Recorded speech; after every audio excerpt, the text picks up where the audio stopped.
Hi. Hi, I love you guys. So, my question is for Jensen. What? She said you guys. She included you in the love. So since the news is out, I love you both. You said that. Yeah. So, since the news is out that Dэнnil is going to be on the show,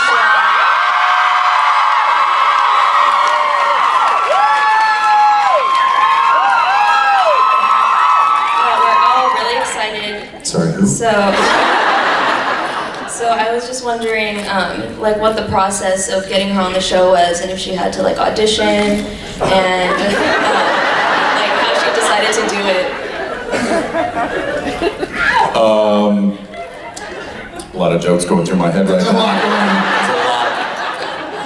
Luckily, I wasn't involved in the question, so I can Let's. I'm feeding off of all the jokes that are running through your head. I'll give it to you straight. This kind of was something that had been going on for many years. Bob Singer, our executive producer, always threw the idea out there. Hey, when's Dэнnil coming on the show?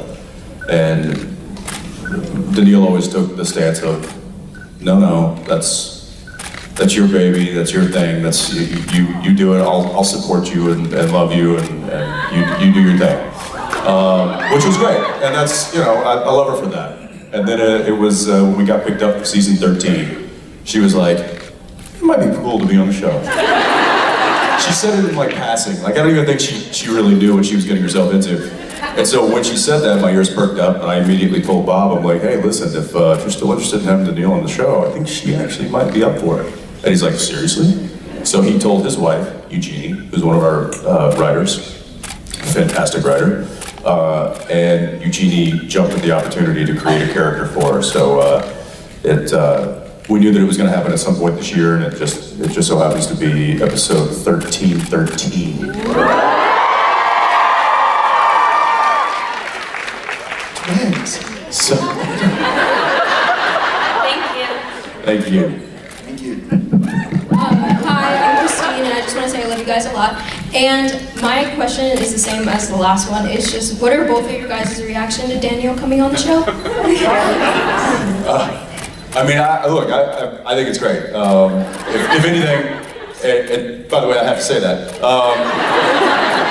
But if anything, it gives me an opportunity to have my whole family up in Vancouver while I'm filming. So I get to be with everybody for a couple of weeks. So that's great. And I mean, I've worked with her before, so I know that she's. And I've always told her that she's incredible. I think she's incredibly talented, and so I'm excited to see what she does.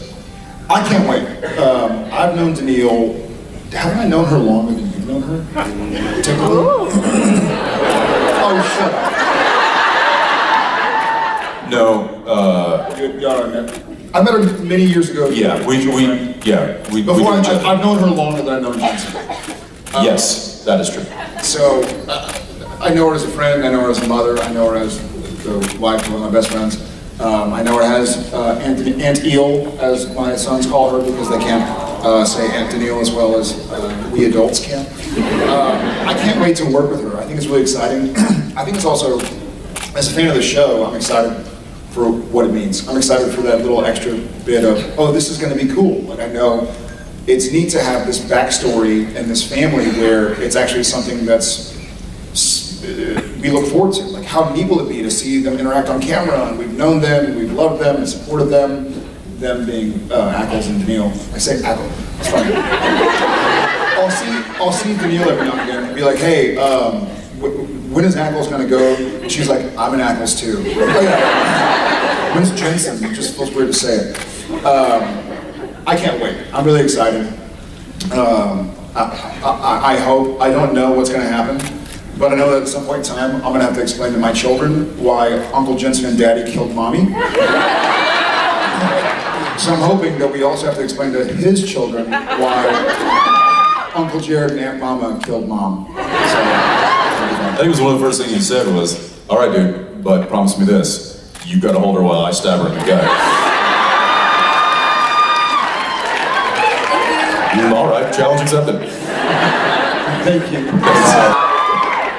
I love you guys both, and I was wondering if you have ever had a near-death experience, and if so, what was it?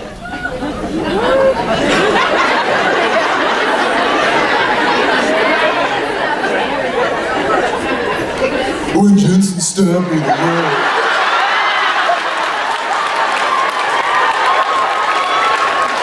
I was bled out. I mean, when you think about it, I was... You need the knife. When he jabbed the knife into me, had I bent down to tie my shoe instead?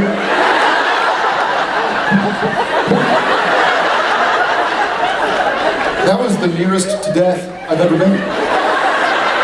Still traumatized to this day.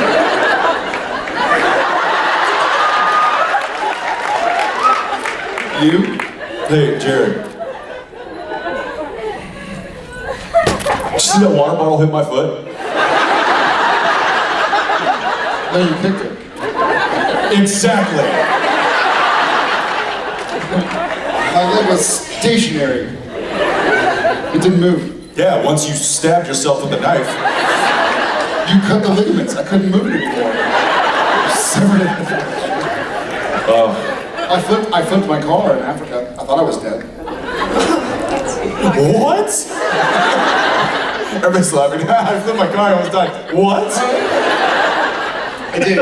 Some have heard this story, but when I shot Father Phoenix in 2003, I was on the way into a set, and we were filming the sand dunes of Namibia, and I took a corner too fast and on the sand in this car that was probably built in the 80s. Anyways, I sort of let the, like it wasn't like a four-wheel drive, like, oh, here's a truck to drive through. It was like, here's a little African Ford Focus. Leving them on the Ford. Senior Ford people. Anyways, it turned and I rolled.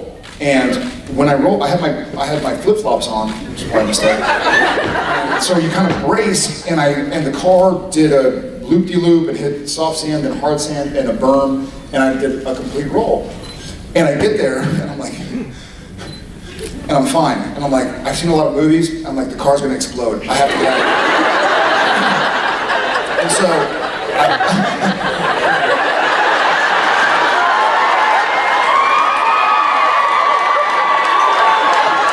I did full on, like, Full slow-mo? 7 steps, dive, land and then sand. nothing happens. Honestly, and nothing happened. And so I'm now, 60 feet away, hiding behind a tree. So the Anytime now. So the exploding shrapnel didn't hit me. And we were filming, it was supposed to look like a plane crash in the middle of nowhere. So we were filming in the middle of nowhere in the dunes. We were not near anything, no city lights, no traffic, there were no other cars traveling around this type of area. And the car didn't explode. And I was like, okay, I should probably get my cell phone. And they had a production phone they give to all the actors. And I was like, I should let them know that I'm gonna be late today. So I go back to the car.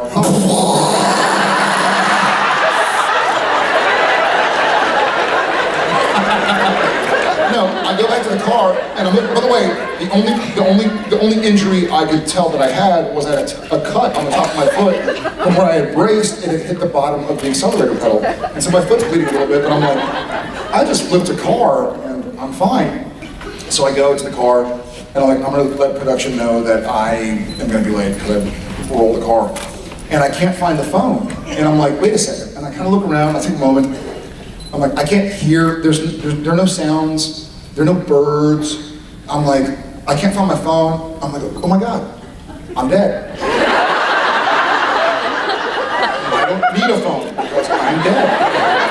So the planet took my phone away. My earthly phone because I don't need it. Of course there are no birds. And so I'm like, that's why the car didn't explode. I'm already dead. And so I just sort of like, I sit on the sand next to the car, kind of bummed, right? And what was the book where the girl sees herself and she's dead and she's able to look? Yes, so that's me. I'm like, okay, maybe I got flung from the car. So I look around a little bit, looking for my earthly dead body. Because I'm now spirit Jared, I probably tried flying to see if I could do that yet. That happens longer after you die. You can't fly immediately. It takes a couple months, I think. And so, no fun. I guess in hindsight, I wasn't dead, so maybe you can fly immediately. And so I'm walking around like, I don't have a phone. I wonder, like, I'm looking to see where my body went. And then here comes this car, and I'm like, oh, it must be nice to be a human alive. And it's my producer, Whit Godfrey, his assistant. And he pulls over, his name's Eric. And he pulls over, and he's like, hey man, you all right? You can see me? Yeah, you all right? Are you dead too? He wasn't dead either, as a matter of fact. Long story short, and then we flew away. Yeah, long story short, he was not dead, I was not dead. My car was a write-off, because my car was dead, it landed on a big rock. Because when I saw the car, I was like, it doesn't look too bad, this might not be too expensive. Did you see the car flying away?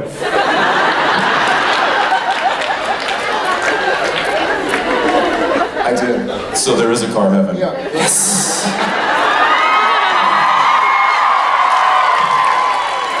Yeah, all cars go to heaven. Yeah, but I didn't die, so that's the moral of the story.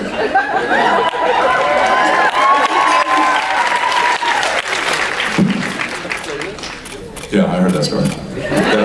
Did I tell you about the one where I stabbed a dude in the knee and he almost died?